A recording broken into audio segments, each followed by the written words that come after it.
नमस्कार दोस्तों, आपका स्वागत है अपनी हिंदी क्लास में। आज मैं कक्षा 8 की हिंदी पाठ्य पुस्तक वसंत भाग 3 में संकलित पाठ ध्वनि के बारे में बताऊंगा, जिसके कवि सूर्यकांत त्रिपाठी निराला जी हैं।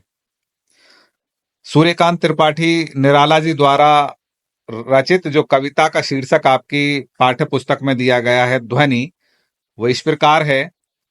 अभी न होगा मेरा अंत, अभी अभी ही तो आया है मेरे वन में मृदुल वसंत, अभी न होगा मेरा अंत। हरे हरे ये पात, डालियां कलियां कोमल गात, मैं ही अपना स्वप्न मृदुल कर फेरूंगा निद्रित कलियों पर, जगा एक प्रत्यूष मनोहर। पुष्प पुष्प से तंद्रालस लालसा खींच लूंगा मैं, अपने नवजीवन का अमृत सहर्ष सींच दूंगा मैं।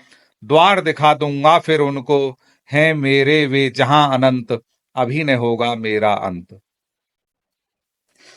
तो इस कविता को हम 3 भागों में ले लेते हैं। सबसे पहले भाग यानी इस कविता का जो काव्यांश है उसकी हम व्याख्या करते हुए चले जाएंगे। जैसे अभी न होगा मेरा अंत, अभी अभी ही तो आया है मेरे वन में मृदुल वसंत, अभी न होगा मेरा अंत। तो प्रस्तुत पद्यांश हमारी हिंदी की पाठ्य पुस्तक वसंत भाग 3 में संकलित कविता ध्वनि से लिया गया है। इसके कवि सूर्यकांत त्रिपाठी निराला जी हैं। इसमें कवि ने कल्पनाशीलता एवं जीवन में कुछ कर दिखाने की हिम्मत रखने का संदेश दिया है। इस पद्यांश में कवि ने यह स्पष्ट किया है कि मेरा अस्तित्व अभी समाप्त नहीं होगा, क्योंकि अभी तो मेरे जीवन रूपी वन में खुशियों और उन्नति का कोमल वसंत रूपी सुखों का अंबार आया है। इसलिए मेरा जीवन अभी समाप्त नहीं होगा। इसका दूसरा काव्यांश इस प्रकार है। हरे हरे ये पात, डालियां कलियां कोमल गात, मैं ही अपना स्वप्न मृदुल कर फेरूंगा निद्रित कलियों पर, जगा एक प्रत्यूष मनोहर। तो प्रस्तुत काव्यांश के माध्यम से कवि सूर्यकांत त्रिपाठी निराला जी अपने सुंदर सपनों के आधार पर जीवन को सुखमय बनाने का संदेश दे रहे हैं।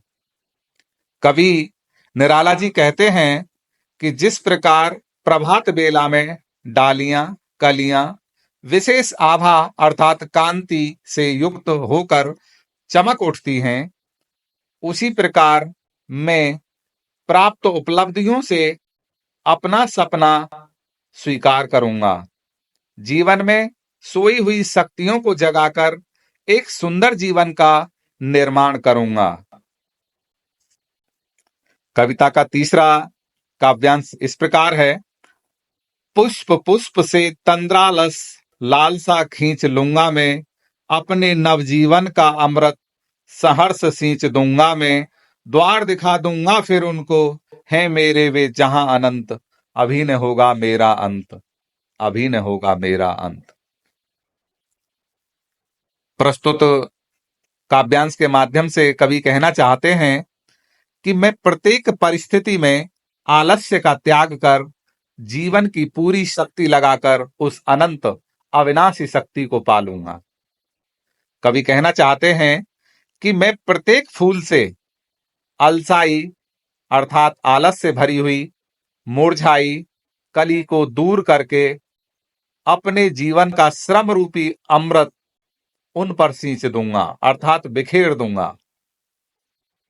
उन खिली हुई कलियों में से अपने अंतिम लक्ष्य का मार्ग प्रशस्त करूंगा।